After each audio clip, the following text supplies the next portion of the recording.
Yeah, that's great. So yes, just so everybody knows the format for my talk this morning. So I'm going to speak for about 25, 30 minutes, and then I will do a Q&A and happy to answer as many questions that come in as possible. And of course, I'm easy to find on social media if you have other questions as well. So first of all, I want to say thank you so much for having me here today. I am so sad that I can't be in PEI this summer. It's the first summer in my entire life that I haven't been able to set foot in the province. And so at least I get to connect with all of you today. And I hope most importantly that everybody is staying safe. I also wanted to mention that I had a chance to watch the Startup Zone video and it was fantastic. Saw lots of familiar faces and you guys did a phenomenal job. So congratulations on that as well. So thank you so much for joining me today. Today, what I want to talk about is really about the connected consumer and how technology is accelerating, especially during COVID-19.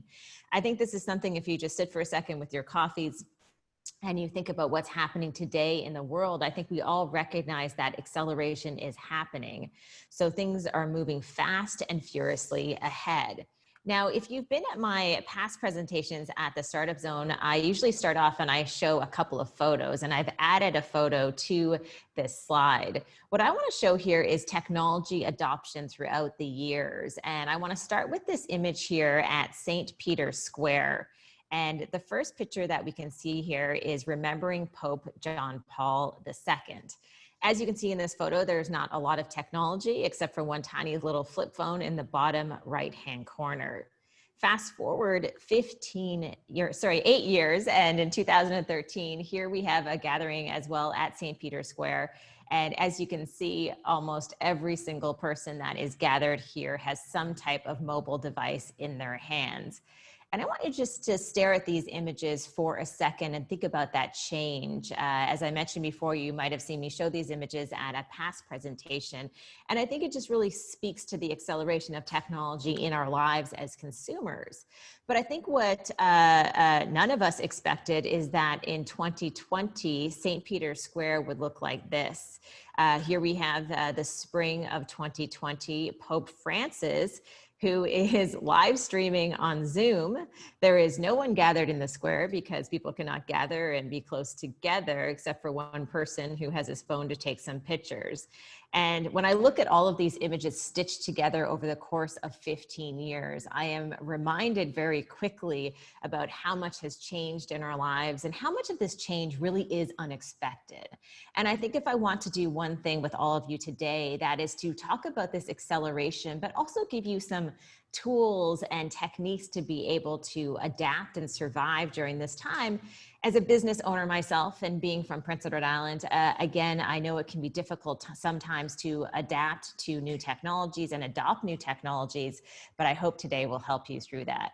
I also wanted to talk about the fact that when we talk about new technologies, the truth is that we've always been adapting to new ways of doing things. As one example, if we look at the history of the elevator, in 1857, we saw the world's first passenger elevator.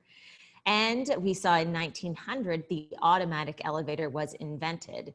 Now, what's interesting during that time is that it took about 50 years, so 5 decades, for people to finally feel comfortable getting on to elevators. And I mention this because I think sometimes we assume that change is something new that we're experiencing, that adapting is something that has been mostly recent. But if we look back on our history, I think what we recognize is that humans are actually pretty good at adapting to new ways of doing things.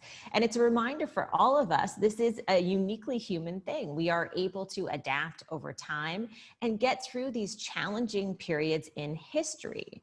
But the thing that is different today compared to that time in 1857 is this.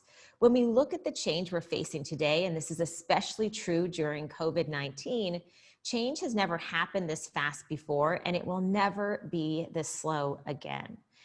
This is one of my favorite quotes. So if you're sitting right now watching this and you are running a business and you're overwhelmed by the change that is in front of you, it's a reminder that we will likely see an acceleration that is going to continue over the months and years to come. And it may feel difficult and challenging to be able to keep up with all of these changes. But rest assured, at the end of the day, the reality is that we are capable of doing this. We are capable of adapting in new and unique ways. So let me walk you through that acceleration that I talked about previously as far as what we're seeing today in terms of technologies that are changing the world around us. And what I want to focus on is really 3 technologies that are empowering the engaged consumer. In one form or another, you're probably marketing or talking to clients and consumers out there. And I think in order for us to do that effectively, we need to really understand where people are at today. And what that means is we have to understand how the world around us is changing and how consumers are adopting new technologies. This may not surprise you, but if you think about small business owners, we tend to often be the last ones to adopt new technologies and change the way that we do things, even if consumers are plowing ahead. So that's a reminder that we really need to close that gap. So when we look at this, the first trend that I want to talk about is a change in the way that all of us are communicating. So when we talk about the future of communication, what I mean there is the future of voice and audio, particularly things like smart speakers as well as podcasting. If we think about the future of even just smart speakers and how people are searching for information, this stat always blows me away. 50% of all searches will be voice searches in 2020. More and more, we are using our voice to search for different things that we need in our lives. Now, imagine how this is accelerated because of COVID-19, knowing that we are trying to touch fewer and fewer surfaces and knowing that voice will be something that will be even more popular in the future. If we look at smart speaker ownership in Canada over the past few years, we've seen what many in the tech industry called hyper adoption. This idea that, again, this is accelerating in new and fast ways. If you think about smart speakers as just one example, the truth is that smart speakers really haven't been around all that long. And what's fascinating, and I encourage all of you to let me know right now in the chat, how many of you have Amazon Alexa or Google Home in your house today and use it on a regular basis? And we see that, again, this adoption is happening in a fast and furious way. So when we talk about smart speakers, what's also interesting and something that perhaps you haven't really thought about is that the adoption of smart speakers is significant, and not just because it's cool new technology. The truth is that it's also accessible technology. And I want to give you an example from the city of Las Vegas. What that city has done is that they have adopted Amazon Alexa in the city with 9 different skill sets. The idea being that they're allowing residents to get information about things such as park hours, election information, community calendars. You can even get the status of building permits. As someone who just bought and renovated a home in downtown Charlottetown, I would appreciate if I could get as much information as possible from the city simply by using a smart speaker in my home. So when we talk about that, you may think, okay, well, this is just another new and interesting trend that's happening from the city of Las Vegas. But if we really think about it, one of the things that's happening with smart speakers is that it's made technology and information more accessible. And how has it done that? Well, the truth is that if you think about buying a new smartphone or a new laptop, the price point is often about $1,000 or $1,500. But how much is a Google smart speaker or an Amazon Alexa? You can get some of the smaller versions for as low as $30, $40, $50. And so what's fascinating here is that we may not think about this, but in many ways, smart speakers make information more accessible for everyone.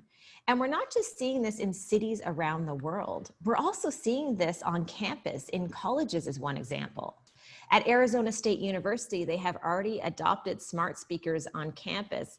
And what's really interesting is they recognize that it has not only been successful having these smart speakers in dorm rooms, but they have said today, if students eventually are coming back to campus at one point and living in dorm rooms, that potentially these smart speakers could deliver an AI program that could provide tutoring assistance for those students while they're in the safety of their dorms. And they could do that 24/7. So what happens when you have an entire generation that is growing up using voice to interact with smart speakers? A generation that is traveling and starts to see more and more smart speakers in their hotel rooms. A generation that's going to college or university and starting to see smart speakers on campus. We know that the ways that we are communicating is changing. One tool that I love and I recommend that all small business owners try out is a tool called Otter.ai. This is a voice assistant tool that is powered by artificial intelligence. And what I love about this tool is that it allows you to take smart notes. And essentially, if you are doing a conference call or a Zoom call, it has a plug-in on Zoom so that it can do real-time transcription on the screen.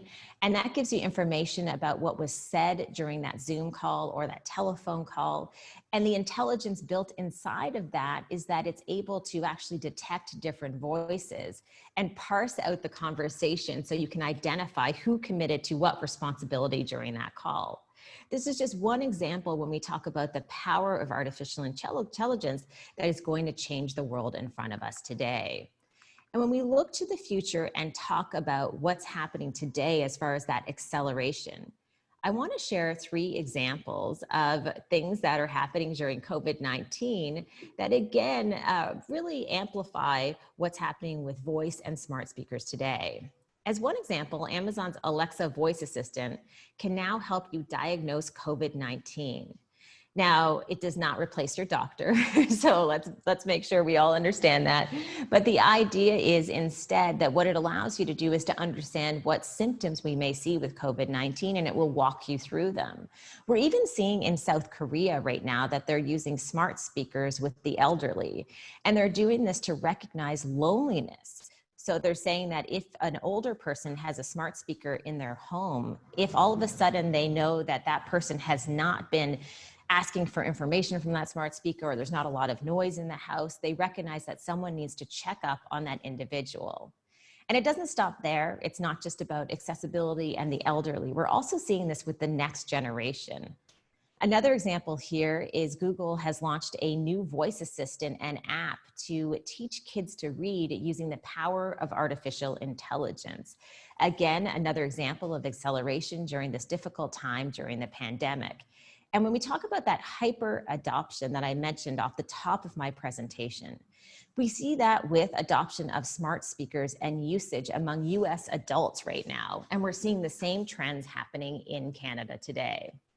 So what is the lesson for all of us in this first technological trend that I mentioned about the future that is right in front of us? The lesson is this: we have to plan for what truly is a voice revolution today. That may mean that people are relying more and more on smart speakers to get information, but it also extends to the reality that we face, that people are getting more information from different tools out there, such as podcasts. So if you want to understand the future of voice and what's happening with that, I recommend that you check out this bookmark that I have for you here. It's called voicebot.ai, and it's an excellent site to understand what's happening with the future of voice and how it applies to your business. The second of 3 trends that I want to talk about that are accelerating is transportation. And when we talk about transportation, there's a lot happening right now with mobility as well as machines. Now, the obvious thing when we talk about transportation is the future of autonomous vehicles and what's happening right now with driverless cars and what that experience is actually like when you get into one of those driverless cars. If things go well, this video will play and we'll take a look at that.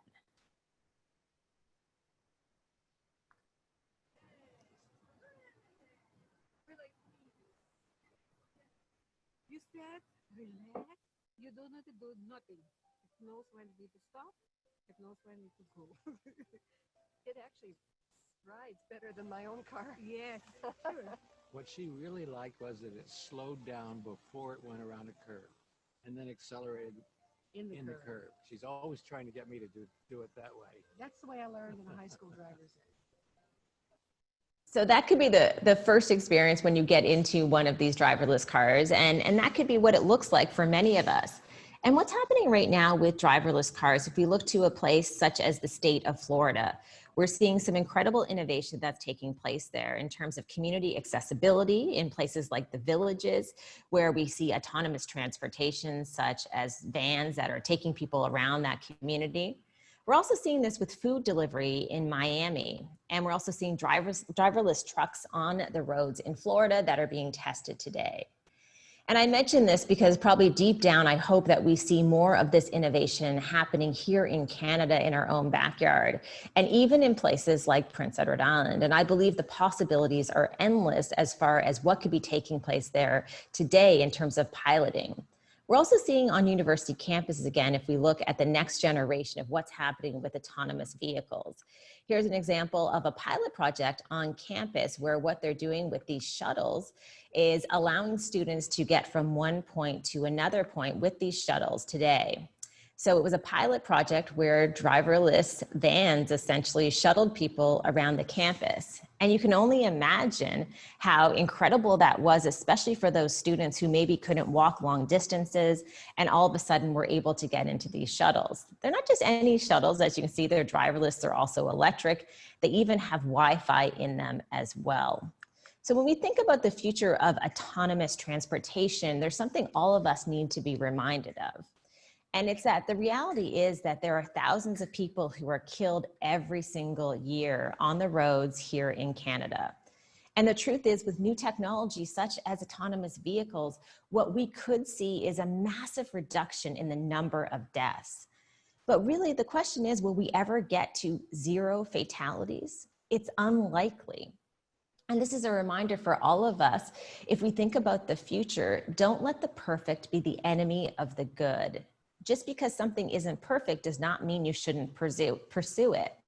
And in fact, in a recent newsletter that I sent out, one of the things that I talked about was imperfect planning. This idea that I think as entrepreneurs and business owners, we are all seeking perfection in our lives. We are all trying to nail things and get things right. But if we think about this in a different way, and we understand that we should not let perfect be the enemy of the good, I think all of us can progress further. To kind of take this down a level, I even notice this when we talk about things such as social media and execution of social media and marketing. I've worked with so many people over the years that are trying desperately to make sure that everything is perfect when they're sharing content online. But I think what we're recognizing now is that the truth is that we will never, ever be able to reach perfection. And for many of us, that just slows us down. Doesn't mean you don't have to try and give it your best effort, but at the end of the day, don't let it stop you from doing good in the world as well as building your business. So let's move further and talk about the future of what's happening today and that acceleration, especially with things such as robots. What's always fascinated me over the past couple of years is that Japan actually has a robot strategy in place. The government has said that 4 out of 5 care recipients will be taken care of in part by a robot by 2020 this year. And I'm sure all of us can imagine just how much that has accelerated now because of COVID-19. And when we think about the future with robots, it just makes sense. We want our older population to be able to age in place, and they're not going to be able to do that unless they have help just like this. So what's happening today in terms of the future of machines and robots around the world? Well, this is an amazing chart to look at from the World Economic Forum, where it talks about the rate of automation and the division of labor as share of hours spent. So as you can see here in 2018, when we talk about the division of labor, about 71% of that labor was done by humans and about 29% by machines. What's fascinating here is if we look towards 2025, we can see that it's split almost 50-50. We are going to have to get comfortable and used to this idea that there are machines and robots around us. We see this in Singapore right now, where they're using a robot called Spot. It's a robot dog that will help within parks to identify if people are properly socially distancing. Amazon, of course, is already using autonomous vehicles to help to deliver packages as well. So as we move through this and we think about the future of transportation, what is the lesson for all of us? Well, the lesson is to look around the world and to understand, again, that acceleration that's happening today.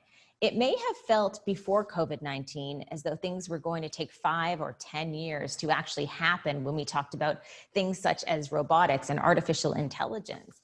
But if we take another example and look at what's happening today at a hospital in Belgium, what they're doing is they're using a robot greeter at their door. And essentially what that robot does is the robot greets the patients coming into the hospital, and using advanced technology such as computer vision, it's able to do a few things: identify if they're wearing a mask, but also they are able to take the temperature of these individuals walking into the hospital, and then a human comes in and does a double check.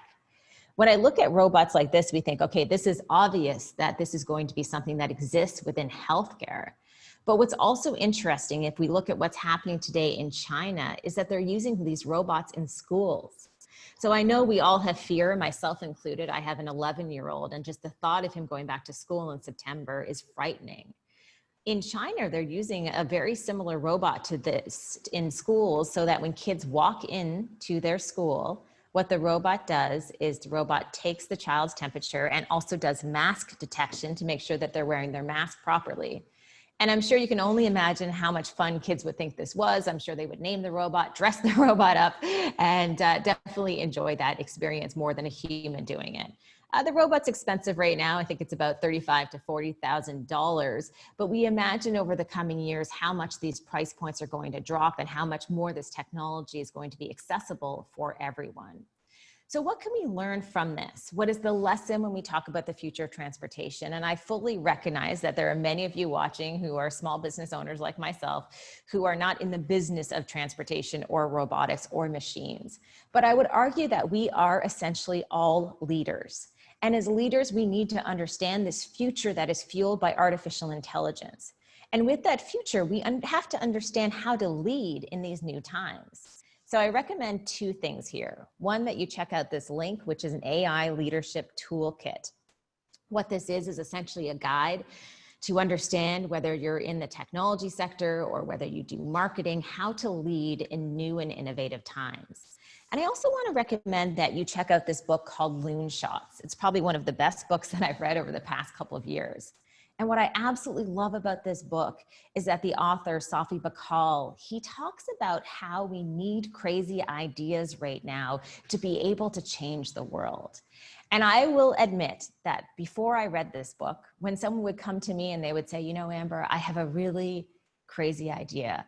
And they would go on to explain their idea. And I would say, that is insane. You know, get out of my office. That's never going to happen. And I would dismiss some of those ideas, like many of us do day to day.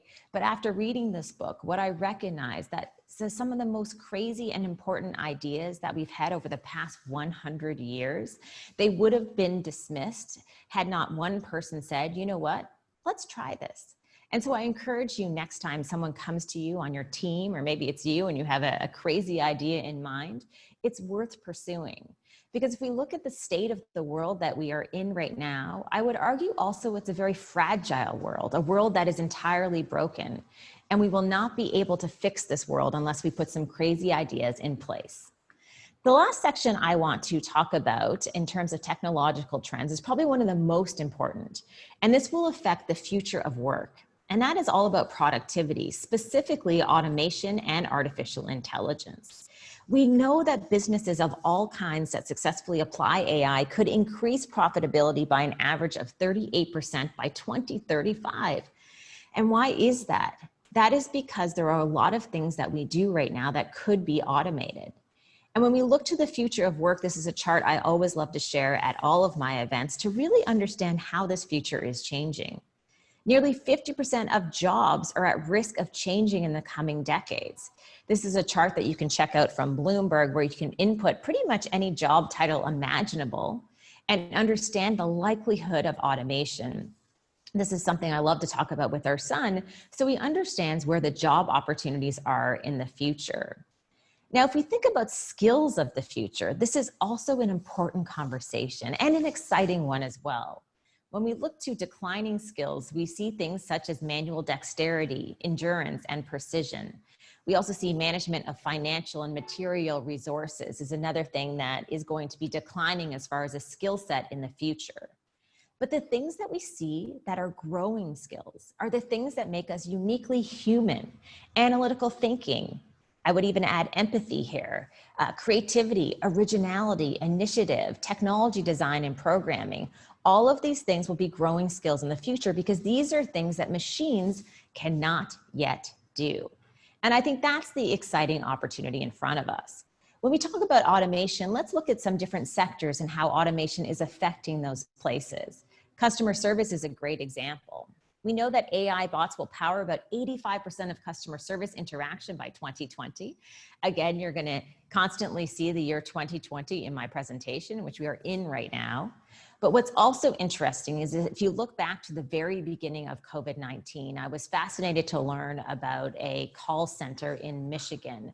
And what was really fascinating about that call center is that, of course, like many office places, they had to send everybody home because people could not be in close proximity with one another. And so they very quickly adopted chatbots to help automate that process. And that's that little piece of acceleration that I'm talking about today, is that even though many businesses think, you know what, we're not ready for this, we're not moving in this direction, we're seeing that during COVID-19, almost overnight, things are changing. When we look to customer service, we also know that this is fueled by the next generation. More than 22% of millennials expect a response within 10 minutes of reaching out to a brand via social media. If you can automate some of that work, it can be incredibly helpful so that you don't disappoint your customers or your clients. And when we look to the future and we talk about automation, we're also seeing this in HR. A great example of this is a company called HireVue that does sentiment analysis during the hiring process. So basically what they do during a video interview is that they analyze the person, the interviewee, to understand, based on that person's facial expressions, the way they answer questions, if that person is possibly a good candidate for the job. Now, HireVue has been around for the past couple of years, but if we think about the time that we're in right now, you can only imagine how much more popular it has become, knowing that virtual interviews are likely here to stay for the near future. And when we talk about automation, I want to talk a little bit about marketing, because I know there are so many of you who are interested in terms of building your brands online. A great example of a video automation tool is called Magisto. Essentially what they do is allow you to create social media videos in minutes with a smart video editor that stitches together your videos. This is not to get rid of video professionals. I'm in that business as well. But instead what this is all about is figuring out those daily tasks that can be automated. Maybe you have a short little social media video you need to push out today for one reason or another, and maybe you don't have thousands of dollars to spend on that video production. When we talk about automation, we're seeing opportunities as well with something called computer vision. And what's interesting about this, I'm going to show you this example so you understand how computer vision works. It's an app out there called Calorie Mama. And what Calorie Mama does is allows you to download the app and point your camera on your phone at any food that is in front of you, and it will automatically tell you the breakdown of the nutritional content in that food. So it's an easier way to keep a food diary if you're trying to watch what you eat. Now I show you this to essentially explain how computer vision works. And how is this relevant when we talk about social media? Well, there's a really handy tool that I use all the time called AI hashtags. And what this does is it leverages that same technology, computer vision, and it's able to basically take a photo that you're about to upload to Instagram, and it will automatically create hashtags using artificial intelligence. If you do any marketing on Instagram or social media, we all know it can take some time to think about the right hashtags. And although AI hashtags does not get it perfect right out of the gate, it definitely does generate enough hashtags to give you some ideas. And a great example of automation in action. Another tool is called Lumen 5. This is a company out of Vancouver. Essentially what they do is allow you to take any piece of text, such as a blog post, and automatically turn it into a piece of video content. And I think when we talk about digital marketing or social media marketing, this is more and more what all of us have to think about. How can you repurpose and take one piece of content and turn it into five pieces of content? And you can only do that when you think about an easy way to automate some of those processes in front of you. Another example of automation is transcriptions or captions that we add to videos.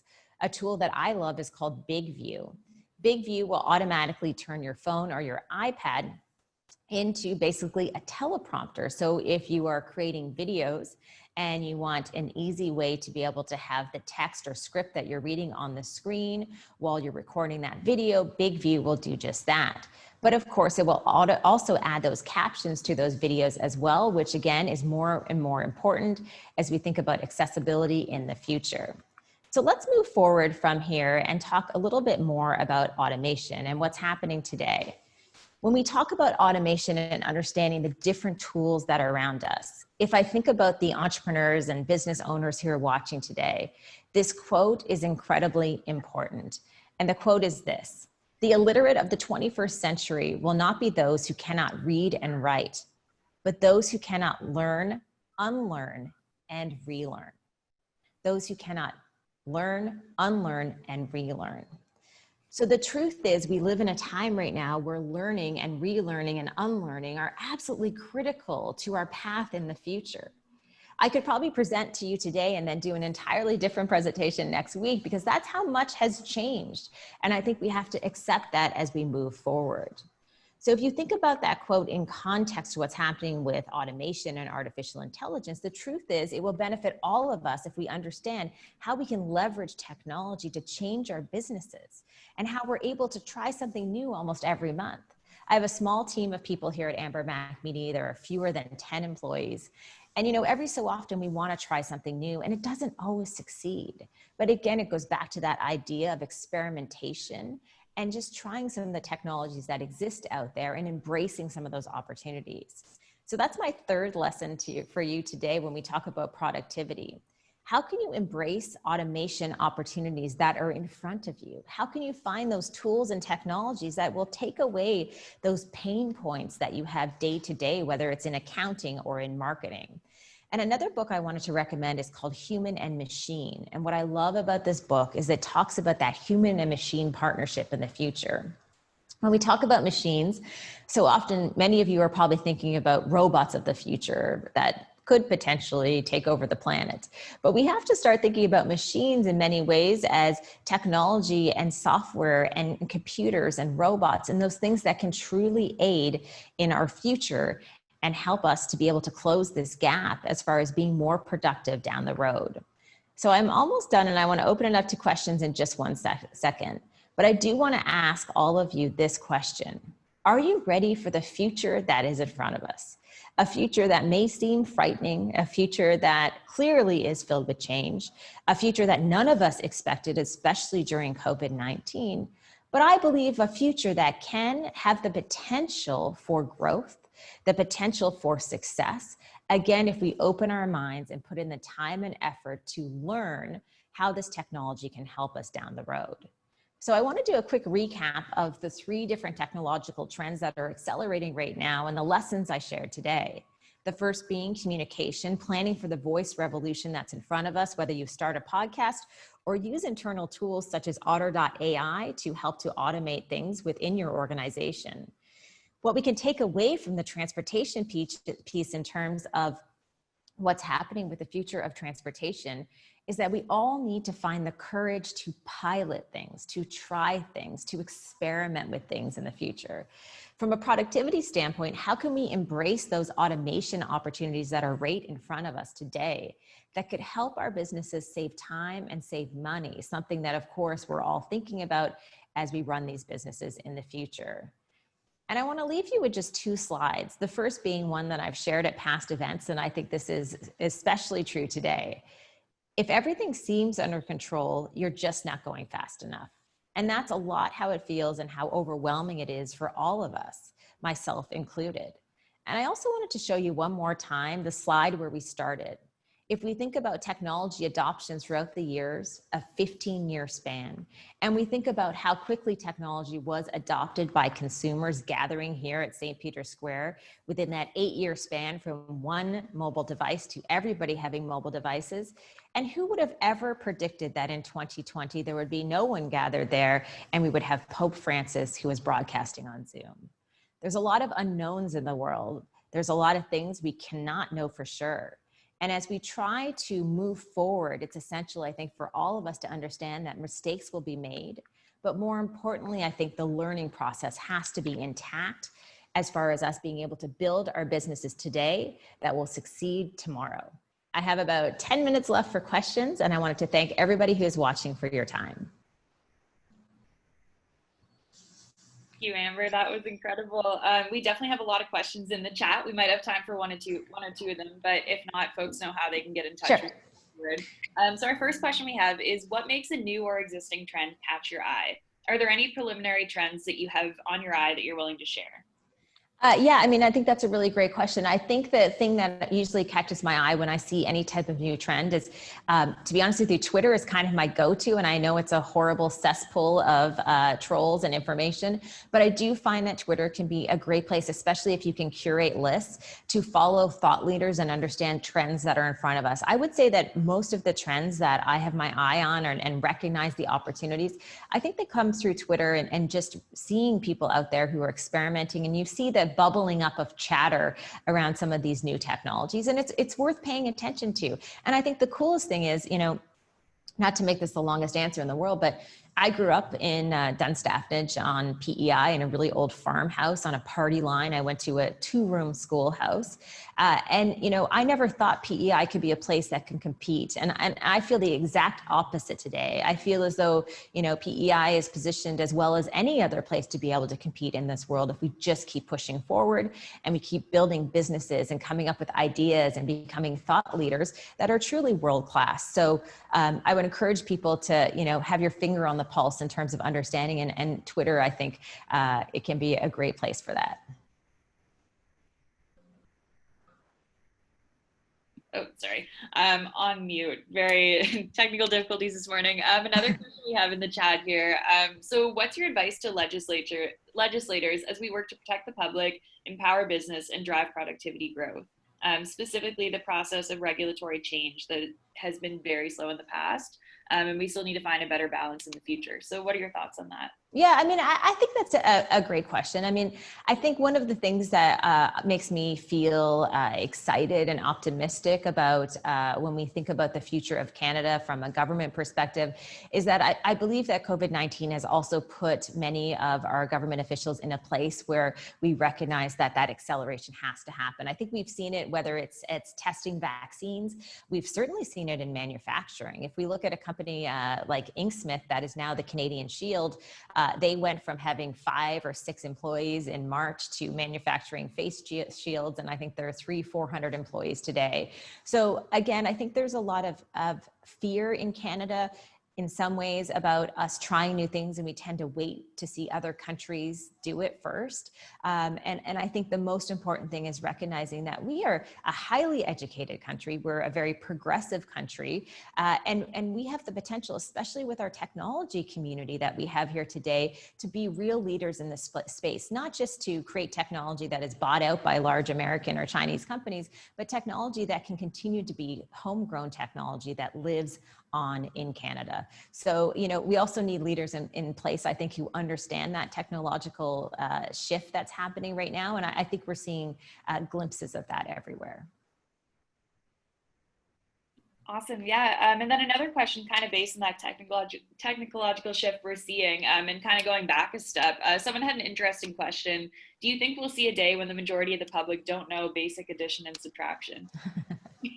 That is a really great question. You know, I don't think so. I mean, I don't know if this is a good or bad thing, but if we look at our education system, it tends to not be as progressive as the rest of the world. And I think that's unfortunately a bit of a challenge today, is that I think we need to do more to educate our kids in a way that will help equip them for the jobs or the work of the future. So I think the addition and subtraction, I think that will probably continue to be part of the curriculum curriculum, and I think it'll be necessary.